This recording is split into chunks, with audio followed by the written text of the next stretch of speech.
possibly can. And that's the Washington Redskins. The Redskins are an absolute mess. They're an absolute mess. And now, last week's game showed just how far they are from actually getting better as a football team. Beck did nothing at quarterback. Terrain did nothing as a running back. This team is an absolute joke. The Bills had fun with them up in Toronto. And I hope for the rest of the season, everyone else does too. I hope the Giants can exact revenge and get to them and teach them a lesson for beating them early this season. But the bottom line is the Redskins, in my opinion, Mike Shanahan, you're getting what you deserve. Another team, in my opinion, of the past week that was pretty UGLY. Excuse me as I am choking as I am talking. You know, I hate to pick on the Colts and Dolphins because they both don't have wins yet.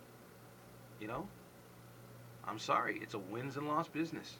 I told you before, I feel that Miami would get a win and get out of the Andrew Luck sweepstakes because of the fact that they have a very good defense.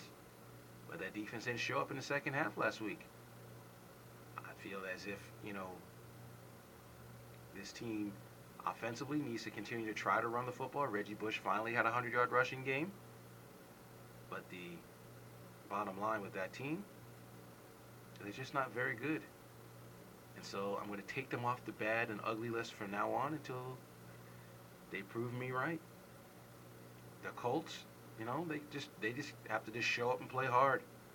Play hard, see what happens. They're just not very good. And the final ugly team, folks, you know who they are.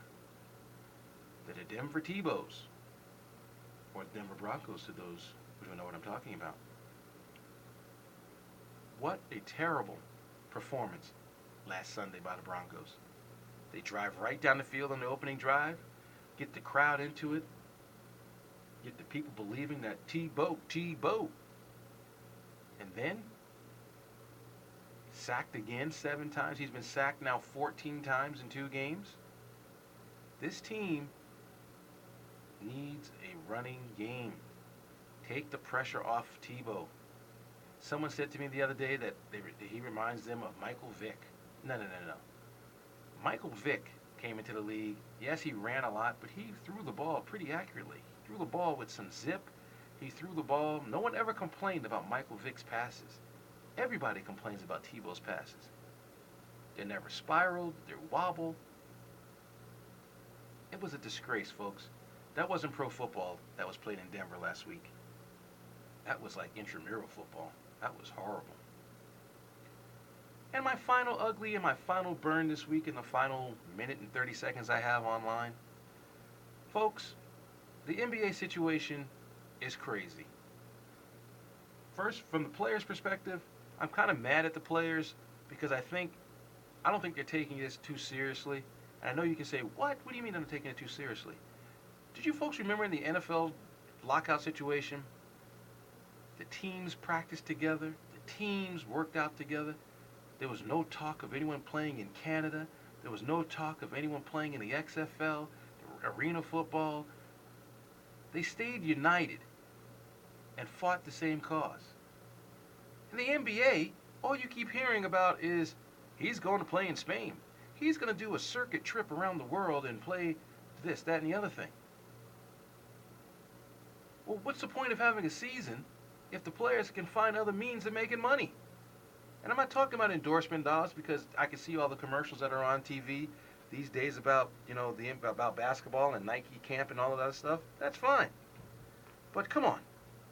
Put the basketball down and get to the negotiating table and get a deal done. And speaking of that, the owners. The owners are mad at each other because the owners don't want to share revenue. The owners don't want a contract system or a salary system where the New York teams, for example, get to share money with the poor teams in the league. They're supposedly having a meeting today or tomorrow to discuss it. It's not pretty, folks, and it's not going to end anytime soon. So I want to thank you all for listening to my show. we're gonna work out these kinks and and all the stuff that's in this studio, and you know, give you the best show I can give.